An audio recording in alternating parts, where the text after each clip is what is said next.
पाकिस्तान में गुर्बत की शरह बढ़कर 28.9% हो गई। रिपोर्ट के मुताबिक बलूचिस्तान में गुर्बत सबसे ज्यादा 41% से बढ़कर 47% हो गई। पंजाब में गुर्बत 16.5% से बढ़कर 23%, सिंध में गुर्बत 24.5% से बढ़कर 32.5%, जबकि खैबर पख्तूनख्वा में गुर्बत 28% से बढ़कर 35% हो गई। शहरी इलाकों में गुर्बत 11% से बढ़कर 17% हो गई। वज़ीर मनसूबाबंदी एहसन इकबाल ने पॉलिसी के अदम तसलसल को कोरोना वबा IMF प्रोग्रामों की गुर्बत में इजाफे की वजह करार दिया। कहा गुज़िश्ता 7 सालों में चारों सूबों में गुर्बत में इजाफा हुआ। 2018 के बाद गुर्बत के अदाद-ओ-शुमार जारी नहीं किए गए थे। रुपए की कदर गिरने से महंगाई ने लोगों को बुरी तरह कुचला। उड़ान पाकिस्तान के तहत डिसिप्लिन के साथ एजेंडा फॉलो करना पड़ेगा, उसके बगैर गुर्बत खत्म करना मुमकिन नहीं। बिजली और गैस पर सब्सिडीज अब इस्तेमाल नहीं, आमदन देखकर मिलेगी। पावर डिवीजन ने टैरिफ के नए मॉडल पर काम शुरू कर दिया। बिजली के इस्तेमाल की बजाय आमदन की बुनियाद पर स्लैब सिस्टम मुतारिफ करवाया जाएगा। नए मॉडल के तहत सब्सिडीज का तयन घरेलू आमदनी के मुताबिक होगा।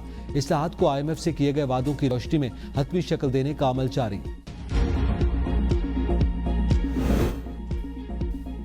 IMF का पाकिस्तान की मईशत में बेहतरी का एतराफ। वक्त 25 दिसंबर से पाकिस्तान का दौरा करेगा। तोसी सहूलत फंड प्रोग्राम के तहत तीसरे जबकि RSF के दूसरे जायजे पर बातचीत करेगा। डायरेक्टर कम्युनिकेशन जूली कोजी कहती हैं कि EFF के तहत पाकिस्तान की पॉलिसियों से मईशत को इस्तेहकाम मिला। माली साल 2025 में पाकिस्तान की माली कारकर्दगी मजबूत रही। 1.3% बुनियादी मालियाती सरप्लस प्रोग्राम के अहदाफ के मुताबिक है।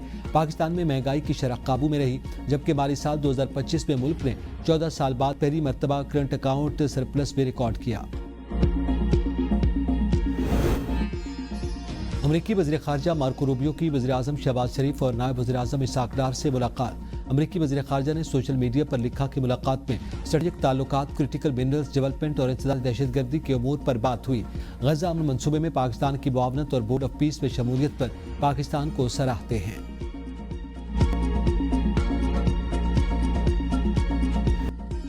सर ट्रंप ने पाक भारत जंग रुकवाकर करोड़ों जिंदगियां बचाईं और हकीकत में जनूबी एशिया को बड़ी तबाही से बचा लिया। वज़ीर आज़म शहबाज शरीफ का गजा बोर्ड ऑफ पीस इजलास से खिताब। कहा आज़ाद और खुद मुख्तार फ़लस्तीनी रियासत का क़याम पायदार अमन के लिए नागुज़ीर है। गजा में अमन हमारा मिशन है। फ़लस्तीनी अवाम को अपनी सरजमीन का हक हासिल होना चाहिए। सलामती काउंसिल की करारदादों के मुताबिक फ़लस्तीनियों को उनका हक दिया जाए। ट्रंप ने वज़ीर आज़म शहबाज शरीफ को गले लगाया। दोनों रहनुमाओं के दरमियान खुशगवार जुमलों का तबादला।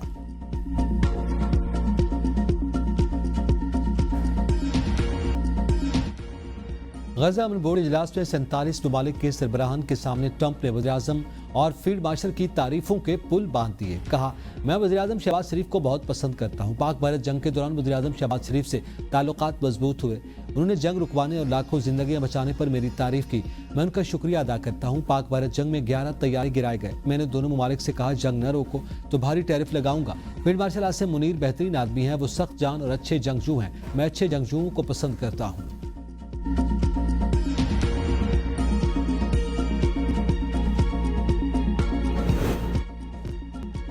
वज़ीर-ए-आज़म शहबाज शरीफ की वाशिंगटन में आलमी रहनुमाओं से गैर रस्मी मुलाकातें। वज़ीर-ए-आज़म बहरीन के फरमारवा अज़रबैजान, उज़्बेकिस्तान, काज़ाकिस्तान और इंडोनेशिया की सदूर से मिले। मुलाकातों में मुस्कुराहटों का तबादला, गर्म जोशी का मुजाहरा। वज़ीर-ए-आज़म से chief executive officer international development finance corporation के वफ़द की मुलाकात। शहबाज शरीफ की तवानाई, कानकनी, मादनियात, ज़राअत और IT के शोबों में सरमायाकारी की पेशकश। DFC को अप्रैल में इस्लामाबाद में होने वाली मादनियात कॉन्फ्रेंस में शिरकत की दावत दी।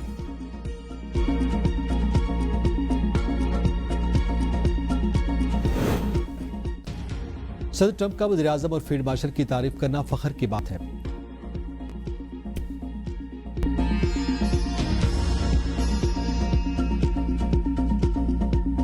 गजा बोर्ड ऑफ पीस इजलास में पाकिस्तान को भरपूर पजीराई मिली। वज़ीर-ए-आज़म शहबाज शरीफ ने फ़लस्तीनियों का मुकदमा भरपूर अंदाज में लड़ा। पाकिस्तान की दुनिया में इज्जत हो रही है। तनाई का शिकार पाकिस्तान अब हर आलमी मामले पर अहम प्लेयर बनकर उभर रहा है। जब क़यादत ईमानदार हो तो उसका महंगाई और मौसमियाती तब्दीली बड़े चैलेंजेस हैं। मसाइल के मौसर इस्तेमाल और इस्लाहात की ज़रूरत है।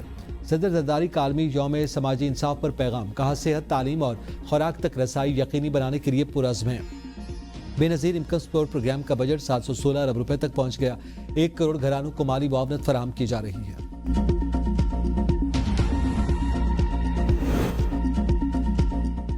इस्लामाबाद खुदकुश धमाके में मुलविस 80% मुलजिमान गिरफ्तार। तफ्तीश के दौरान खैबर पख्तूनख्वा में होने वाले 20 हमलों का सुराग भी लगाया गया। तफ्तीश में साबित हुआ कि दहशतगर्दी की मनसूबाबंदी अफगानिस्तान में हुई। खुदकुश हमलावर के सहूलतकार मनसूबाबंदी के लिए कई बार अफगानिस्तान गए। हमलावर की खुदकुश जैकेट बाजोड़ से लाई गई थी।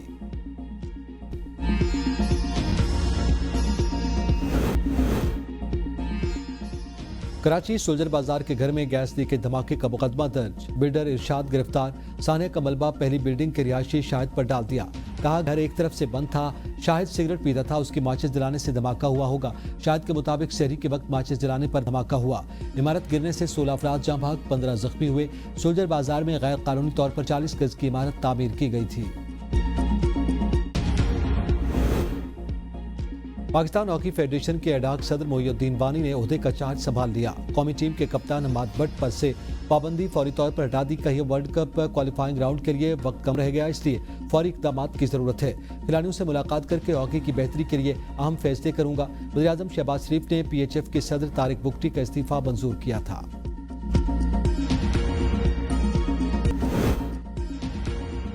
कायमा कमेटी बैन सूबाई राब्ता की सेक्रेटरी IPC मोइनुद्दीन वानी को शुमाली बदरिस्तान से तल्लुक़ रखने वाली आइना वज़ीर से राब्ते की हिदायत। बहरीन रज़ाक भुट्टो ने कहा, आइना वज़ीर को इस्लामाबाद मुद्दऊ करके मुकम्मल मुआवनत और सहूलियात फराहम की जाए। उभरते हुए खिलाड़ियों खुसूसन बच्चियों की भरपूर सरपरस्ती की जाए।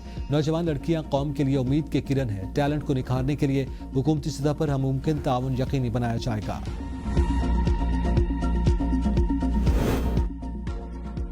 नवाज शरीफ और मरीम नवाज 23 फरवरी से आज़ाद कश्मीर का रोज़ा दौरा करेंगे।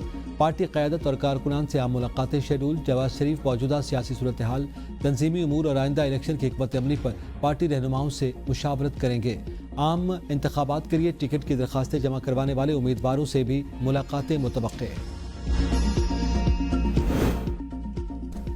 नौ तैनात chief election commissioner justice retired Ghulam Mustafa Mughal ने बतौर chief election commissioner Azad Jammu Kashmir अपने ओहदे का हल्फ उठा लिया।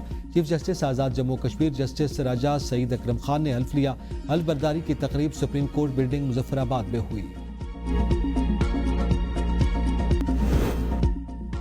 रमज़ान मुबारक में हर किस्म की एहतजाजी तहरीक मौखर कर दी जाए। कोट लखपत जेल में कैद PTI रहनुमाओं का क़यादत से मुतालबा। शाह महमूद कुरैशी, डॉक्टर यास्मीन राशिद, एजाज चौधरी, उमर सरफराज चीमा और महमूद रशीद के खत में सदर जरदारी की बानी PTI के खिलाफ बयानबाजी की मजम्मत। कहा, बानी PTI बावकार तरीके से मुश्किल हालात में जेल काट रहे हैं। हुकूमत बानी PTI की सेहत पर सियासत बंद करे। बानी PTI की बहनों और जाती डॉक्टर्स को एतमाद में लेकर बानी PTI का इलाज करवाया जाए।